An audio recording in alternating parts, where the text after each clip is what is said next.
Hello everybody and welcome back to the channel. So in this video we're going to do something different. We're going to talk about car reviews. So car reviews have featured a big part of my YouTube life for probably about the last year or so. I think I started maybe February, March, driving other people's cars, getting involved with businesses and things like that, and it's been a real roller coaster. So in today's video I'm going to share with you all the car reviews that I've done and not published. And there's quite a few, there's quite a wide range of cars. And also I'm going to look to you guys to give me some ideas for 2025. What do you think of the car reviews? They're quite varied at the moment because the ones that I'm publishing, some of them have happened ages ago and some of them are quite recent. So the quality, the presentation style, it all changes and the format changes as well. So that explains why, you know, things are a little bit different. Some might seem better than others, and it's very difficult to predict what you guys actually enjoy watching. So yeah, in this video, we'll run through them. There's about 20 odd of them, a massive selection, to be fair. They're not all niche. But yeah, what I'd like you to do is reach out in the comments. After you've watched it, if you have the time, tell me what 5 are your favourites that you'd like to see next. What would you like to see the priority on that you think would be popular for the channel? Because again, looking at the viewing stats, I just can't tell. The ones I think are not popular suddenly are, and vice versa. 205 GTI is a prime example, which kind of flopped. The Rover 800 is doing particularly well, and I didn't consider that a particularly amazing video in terms of the way that I presented it.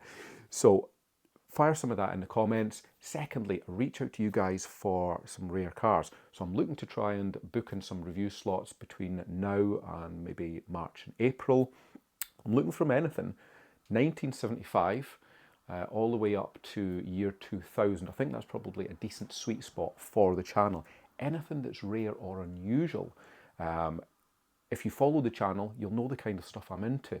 Volvos, Saabs, British Leyland stuff. Reach out with British Leyland stuff. That's not to say I don't cover other cars as well, as you probably know. So yeah, give us a shout out. I'm looking for new suggestions. I'm also looking for things like, maybe even not things I need to drive, things that are maybe a bit of a project of yours that you want to share with the rest of the car community. I can come up. If it's something that's in bits, halfway through, not completed, bit of a mess, you know, why don't we put a video together of it? Explain what you're doing, and I think that could be really, really popular. It could go down really well on the channel. You know, certainly the project stuff that I share seems to be getting decent views at the moment. So I'd like to see some project cars of yours. Barn finds, I would love to get some barn finds, you know. Are you aware of one? Do you have one? Do you have something that's sat in your garage?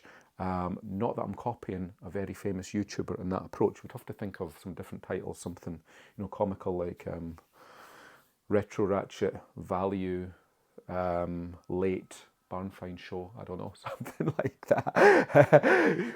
But I think it'd be quite cool, you know. I've not really done anything like that other than the things that I tend to find that I want to buy. So I'm interested in seeing what you're working on, the kind of projects that you've got going. You know, maybe I could offer some advice, maybe we could help each other. I don't know, but I bet there's loads of stuff tucked away. It doesn't have to be high value. You know, old Montegos, Maestros, Metros, that kind of thing would suit me perfectly. No more SD1s because they give me a bit of a headache, so they are banned from the channel. So yeah, reach out. Metros, I need to get a Metro on the channel. A Metro was my first car, and ages ago I floated the idea of, let's do a bit of a yesteryear series, run through all the cars I used to own, drive and review them now, sadly 20 odd years later. So we need a Metro, needs to be a Mark 1. I would take Mark 2s as well, but I really, really would like to get my hands on a Mark 1 Metro. It was a 1 litre HLE I had. I think bucket list car reviews for this year, I would have to say a Mark 1 Metro Turbo, and I know that is a stretch because they are so rare, prized possessions, you know, because there is so few of them. But my one, when I was 14, I tried to make it look like an MG replica. So that would just be so cool to drive a turbo. But 1 litre HLS in bronze, 1982 on an X plate. I'm not being too picky here. I'd love to have one of them. My second car was a 1.3 Metro Studio 2. I can put money on there's probably no Studio 2s remained. It was an E-plate 1987. It was a total shed. I think they only came in one colour. It was like a gunmetal metallic grey, and it had green decals along the side. So that'd be great. That was car number 2. Car number 3, Rover SD3. So it was a 213 with a Honda engine. It wasn't even an S, it was red. I saw one came up. I think it was in Scottish Retros recently. I can't remember. I was interested in buying it. So if that was you, reach out in the comments if you happen to watch my videos. I'd love to drive one. I really enjoyed driving that 216. Not quite the same thing though. Different engine. Has to be the Honda engine one. Bring back those memories. What did we do after that? Car number 4, Rover R8, 216. It was a facelifted one with the grille. 216 SLI, single cam Honda unit, 5-speed manual gearbox. So that'd be nice to drive another one of those. I did test drive a Tomcat not that long ago, turbo. Ended up not buying it, but it was interesting. It was still interesting to drive one all the same. And then after that, you know, I went a little bit more sensible. I ended up buying a Citroen Xantia 1.8. I would very much like to drive one of them. Not had one in the channel. Very quirky, very rare. 3-litre V6 would be good. Mine was unfortunately a 1.8. It wasn't an SX, LX. After that, we had Volvo S40. It was quite new at the time. It was only about 4 years old. 2-litre saloon, had some sport pack body kit on it, so that was quite cool. And then after that we started getting fast stuff. Honda Prelude 2.2 VTEC. Put in the comments right away if you have a 2.2 VTEC manual, preferably a UK car, 4th gen, so what were we talking, 93 to 96-ish. I would absolutely love the opportunity to drive one of those. I'd love the opportunity to buy one. They are getting a wee bit high and out my price range at the moment, which is a shame. And then we went through all the Saabs. We had millions of Saabs after that. 9,000 Aero. Yeah, the list goes on. So this introduction is taking far longer than it actually should have done. So anyway, I'm going to cut into the video where I'm going to give you a preview of all of these ones I've reviewed. Comment, like and subscribe. And I'd greatly appreciate it. Right, so let's jump into the reviews that I've not yet published. You're going to be quite excited by these. There's a wide range of cars to suit everybody here. Right, so let's start with this one. TVR Griffith. So this is a 4.3 Precat.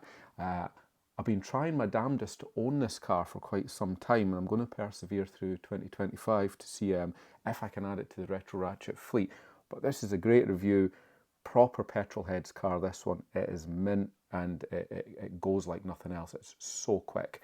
Raw motor in. Highly recommend one of these. So that's a great one. That was actually a personal friend's car and subscriber. So yeah, it'll be good to get that one aired. Moving on next, we have Peugeot 206 GTI, but this is a 180. So this kind of still fits the bill. I mean, it is a little bit modern. It's a 2005 version, but I've always liked these, you know, competitor to the Clio 182. And I was really, really impressed by this car.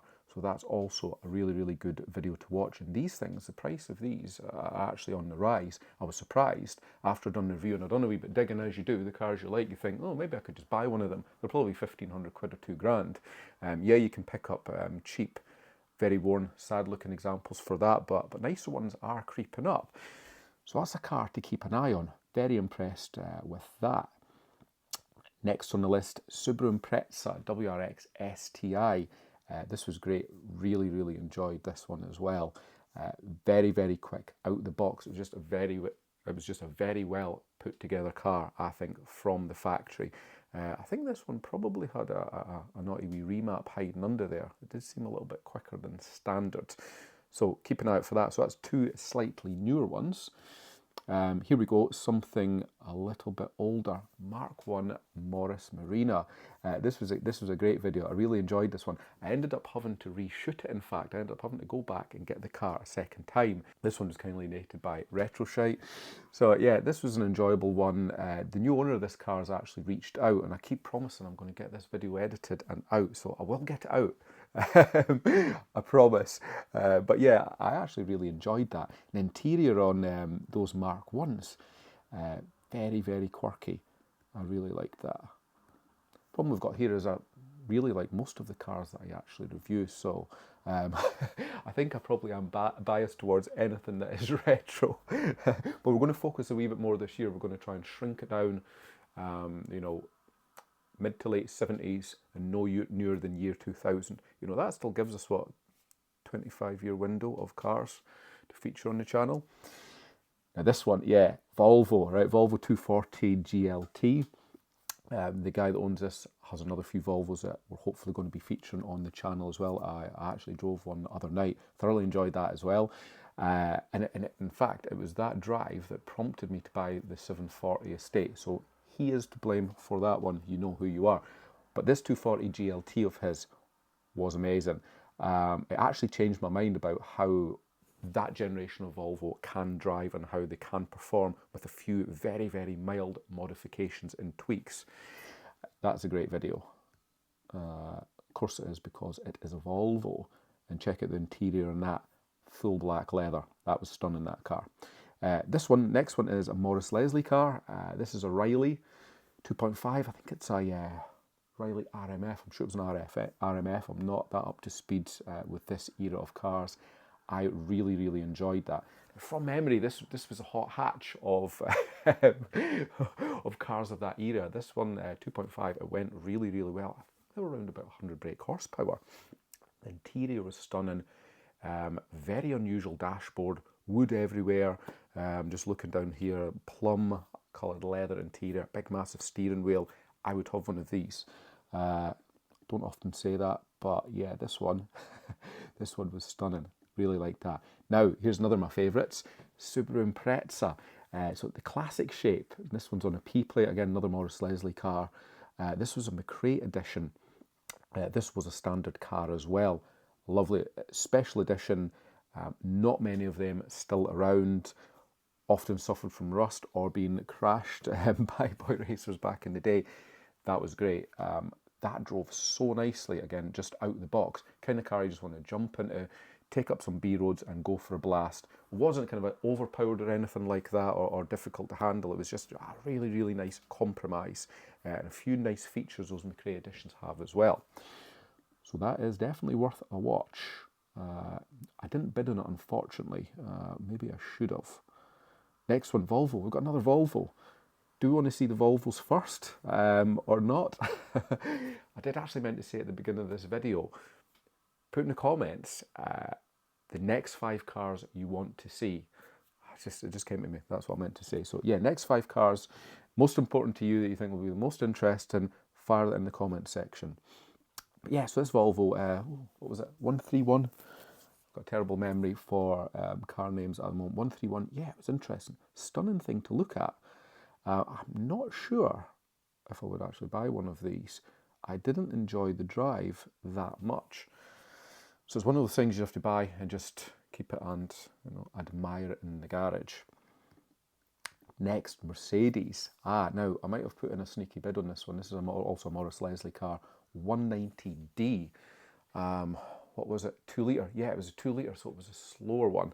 It was pedestrian slow.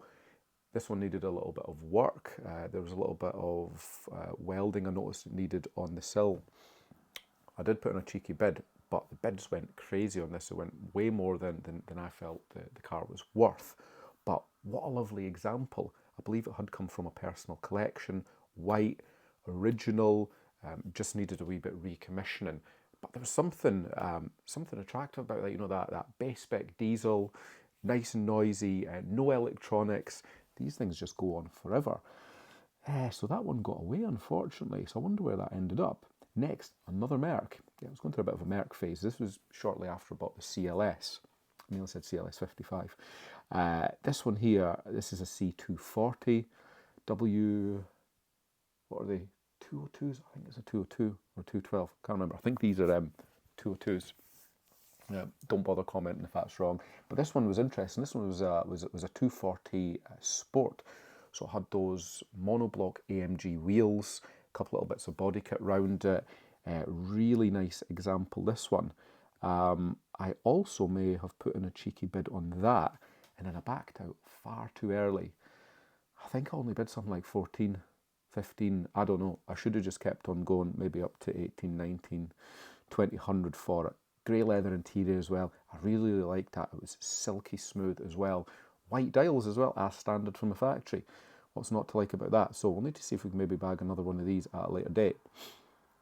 Ford Focus RS Mark 1. So again, this is kind of bordering on the too new for the channel, but I'd never driven one. Values of these are skyrocketing at the moment. They're totally flying. This one was modified. I was told that it was modified, not quite to the extent, and I was just kind of pottering about in it and talking, and then I nailed it in, I think it was second or third gear. Boost built, kicked in, and this thing flew. It was insane. It reminded me about 15 years ago when I used to play about with Saab 9000 Aeros. This thing was crazy. It would have been interesting to actually get that out on the open road. It was Morris Leslie car, so I was restricted how far I could take that one. But yeah, you know, that was very, very entertaining. I don't know, in excess of 300 horsepower anyway. I'm not that familiar with them, so I couldn't say for sure, but definitely north of 300 brake. It felt really tight.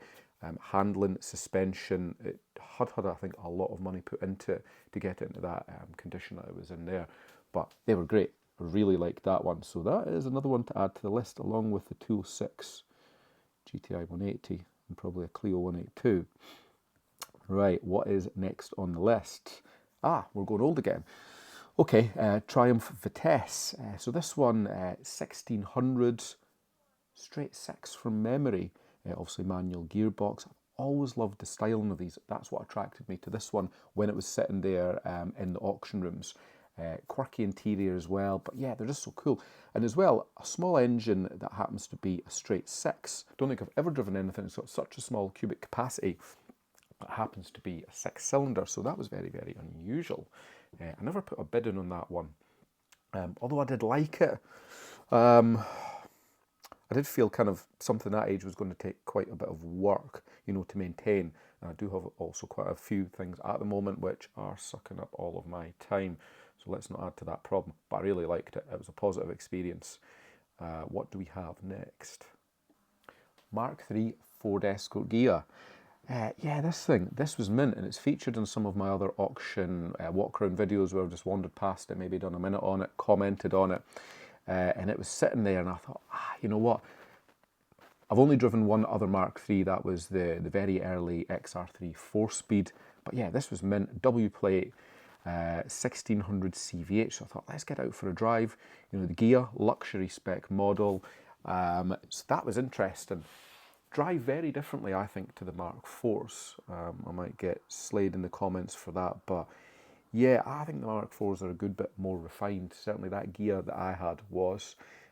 These are a wee bit harsher. You feel everything a little bit more, which is no bad thing. I'm not so sure I like the styling of them that much. I do prefer the style, you know, the refined changes that they made to the Mark IV versus the 3. So yeah, I don't know if I would have a Mark III. Well, you know, I'd probably have an XR3 to be fair, but or an RS 1600. Triumph Dolomite. Now, the Dolomite is an all-time favourite of mine. Now, going way back to when I got the SD1, it was going to be the SD1 or a Dolomite Sprint, and the SD1 pipped it to the post just by pure chance. So Dolomite Sprint is still well up there on my bucket list of cars I'd like to own. This was a very rare one, this one, 1300 SE. Sure, it was a prototype, factory prototype car. It was a while ago I'd done this one, but it does have an interesting story. Looked like it had previously been restored. Beautiful interior on these SEs as well. So that's a good watch for anybody that's into rarer cars. Next one, yeah, this was so unusual. Ford Sierra Estate. Used to see these everywhere, sitting in people's driveways. The go-to family wagon of the late 80s, and then they all just vanished. You know, and everybody put their money into the causes. But this Chasseur special edition, there was actually two at the auction. There was a project one, and then there was this mint one. So I thought, we'll not waste our time with the project one. We'll get stuck in about this mint one, and I was really impressed with it. Not only was it in amazing condition outside and in, I felt it drove really, really nice. It was only a 1.8 CVH. It seemed really, really torquey and quite responsive. So I was very, very surprised about that. And again, it's base spec Sierras. They're on the increase price-wise. Very difficult to get a hold of now. So yeah, I enjoyed that one. Ford Sierra's on the list. Tick for that. And there we have another Mercedes. So this one's also a 6-pot. C280. Yeah, I put a bid in on this one as well. Again, there was me and one other bidder when it came down to it. and I just wasn't prepared to keep on going because the values weren't quite as high as where the bids were going. This one wasn't quite as nice as the C240, but it was a 2.8, and that's very, very rare. I'm sure it was elegance trim level in this one, so no leather, it was cloth, but I think that would have made a nice daily. You know, it did remind me of that V6 Audi that I bought from there not so long ago. So that was another one that got away, so that was quite sad. Sounded really, really nice. Automatic gearbox, very, very smooth. What do we have here? Oh, we're getting to the end of the list now. Peugeot 309 GTI 1.9. Yeah, this is definitely a bucket list car. I thoroughly enjoyed this. I put a wee teaser out a few weeks ago, done some reels on this one. The only other one of these I've driven, well, it wasn't really one of these, it was a 205 1.6 GTI. I wasn't as taken with that as I was with the 1.9 309. So I don't know, I'm going to have to drive another few of them to see how they compare. I'm going to have to drive a decent 205 19 to compare it to that 309. But the 309, you know, the rarity factor, a bit more room, I like the styling as well, and that one went really, really well. It sounded mint. So that is going to make a good review when we finally get round to it. Now here's one you don't see every day. Ford Granada. I can't remember if it's a Mark II or a Mark III. I think these are Mark IIIs, aren't they? So we're going to go for Mark III. My memory shot today because I've done so many. This one, 2.3 V6 off the top of my head, automatic. I love the Ghia versions of these. That's what attracted me to it. And again, you just don't see base spec. I think this was GL, so it's not really base spec, I suppose, if we're being honest. There was a few goodies in there. Yeah, I think just so unusual to see an original one like that in that kind of condition. I wasn't that taken by the drive, to be fair. I mean, there wasn't anything wrong with it as such. It was just a bit sluggish with the gear changes. I don't know. I think some maybe 70s and 80s cars with auto boxes, they just don't really suit them. They suck all the life out of them, and they're fine for just plodding along, but they take ages to kick down. I don't know. I don't know if the auto ones are for me, but it was a nice car all the same. Big comfy thing. And I tell you what, that car was massive. Even in 2024, you know, when I filmed it, it was a big, huge, massive car. Here we go. Well, this doesn't really count as a Metro, so my shout out at the beginning is still valid. Rover 100. I was curious what the 100 was like, if it was vastly different to the Metro. So that was the purpose of this video, to find out.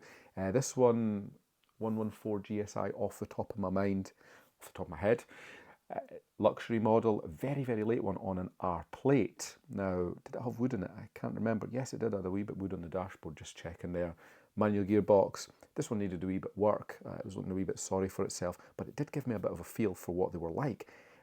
Quirky little thing, very, very responsive, just wanted to go. So that was the first K series Metro Rover 100 that I've ever driven, so that was nice. Vauxhall Omega. This was a handful. This is an Omega Elite, 2.5 litre V6 from memory, automatic, so the Elite was the top of the range version. That champagne colour, I thought it quite suited it. And see these Mark I Omegas, they seem to be getting very rare at the moment.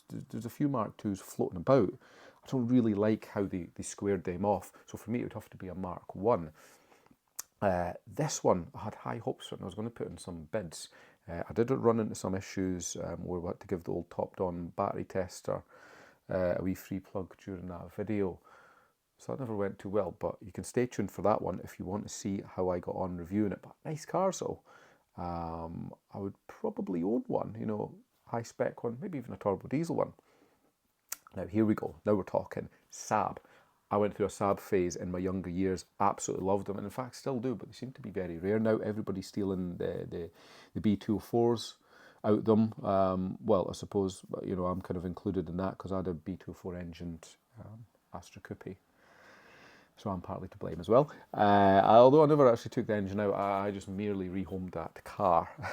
So this one here, 2.3. This is, yeah, it's actually a 2.3. So it's very rare for a 9.3 to have a 2.3 fitted, but it was a Viggen. So super rare, 230 brake from the factory. This one was lightly breathed on, stage 1. It is convertible. I don't think I would have a convertible one. It would have to be a hardtop coupe. Beautiful colour combination, love the wheels, love the interior trim, and it has been a while since I've driven a Saab, and this did not disappoint. This was a bit of a handful Loved it. Really, really nice. I believe it might be coming back up again for sale. Maybe we should put a bid in on that one. So stay tuned for that. And we're going to finish off with an oddball. This one was shot a long time ago. It's probably about a year old. In my earlier YouTube days when I stutter and forget words even more than I do at the moment. So this was a loan car that was given to me. So I decided at the time, let's do a video on it. You know what, I haven't looked at the footage because some of the old stuff kind of does make me cringe a little bit, but you might want to see how I got on with it. I didn't actually get on with this one very well. I have had electric cars in the past. I did not like this one. I'm generally quite, you know, understanding, and you know, I can get on with these type of cars, but not this one. So it might be a bit of a scathing review coming on that. And there we go, that has it. So, I mean, I don't know how many there is. There's probably at least 20 there that we have to get through. I don't want to fire them out once every day. I'm kind of putting them in just around all the project content, but we do need to get and secure more project content for between January, well, the first, you know, 3 or 4 months of the year, get some things booked in. I've already got a few ideas of what cars I'm going to be doing, but reach out to me. Do you have anything unusual? Do you have anything rare? Stick something in the comments and I'll get back to you. So I hope you've enjoyed that video.